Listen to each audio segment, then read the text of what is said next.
Bluejays win it over tonight over the Noble Bears by a final score of 40-0.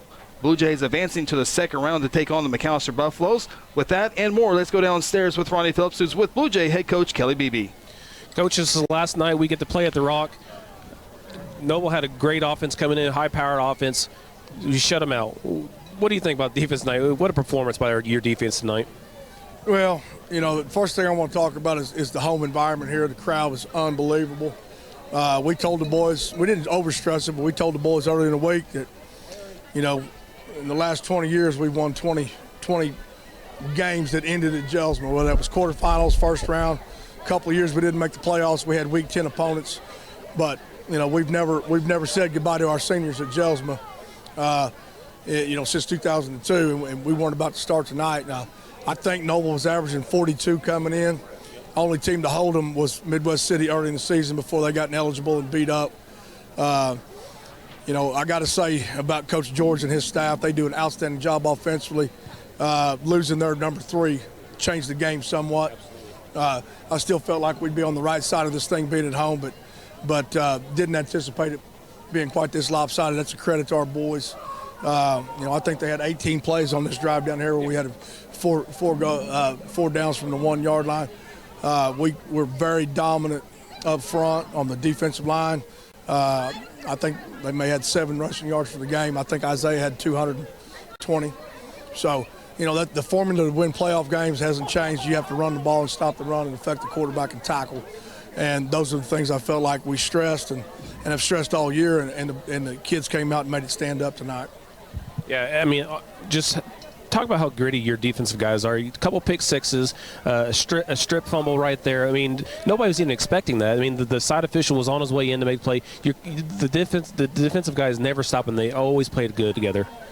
Well, whenever they score points on us, they have to do up downs. So they don't like doing up downs. So they did 34 after McGinnis, or 35, I guess. 34 after McGinnis. So, you know, Coach, they play hard. This is a smart bunch of players. They really understand all the schemes we have in, and we had a lot of scheme in tonight for this offense. And then they like each other, and they practice hard. And I got to say, we got a great look from our scout team this week. I mean, that was one of the things I stressed on Monday. You know, was getting a look at these guys, and we were able to get a great look at what they do, and I think that paid a lot of dividends tonight. So we accomplished the first goal, hosting a home playoff game. The second goal, I would imagine, make sure you're playing during Thanksgiving break, correct? Got a big game against McAlester next week as they won tonight. Give us a pregame about McAlester. What can you expect from them, and how do you expect us to perform?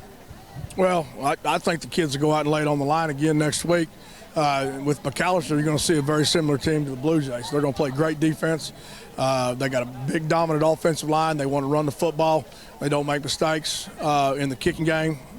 And, you know, they're very, very similar to Guthrie in their mentality and their physicality. They got one of the top players in the state in junior Eric McCarty. I think he holds a D1 offer already from Kansas as a junior. He's a tailback, strong safety. He's outstanding. They got a big linebacker that covers a lot of grounds, very physical, and a couple of really impressive offensive, defensive linemen. So they're the total package. You know, they're at home. I picked him as number 2 in the state behind Carl Albert coming in preseason.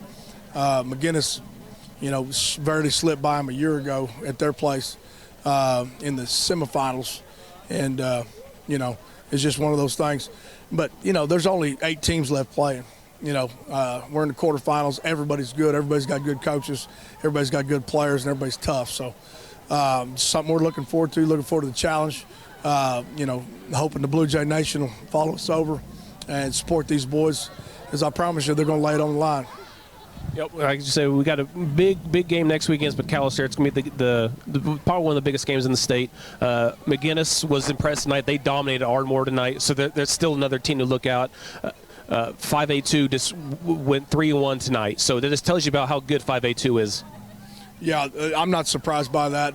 I think Piedmont was even up early on. They did lost at the lost at the end of the ball game. So 14-10. You know, and you could throw Lawton Ike in this mix, and they'd be a playoff team in all the other districts, maybe competing for the title. But you know, steel sharpens steel in that respect. And if you can stay healthy coming through this district, then you're battle tested, and obviously we are. You know, the bracket sets up, I think Carlisle will probably have Coweta. We'll have McAlester. Lott and Mac should have Tulsa Kelly.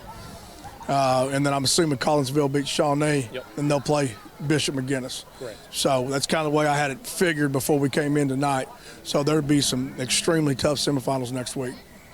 So Blue Jay Quarterfinals. So Blue Jay Nation, come out next week to McAlester, support your Blue Jays. Again, great performance tonight. Is very, very fun to watch that defense play tonight.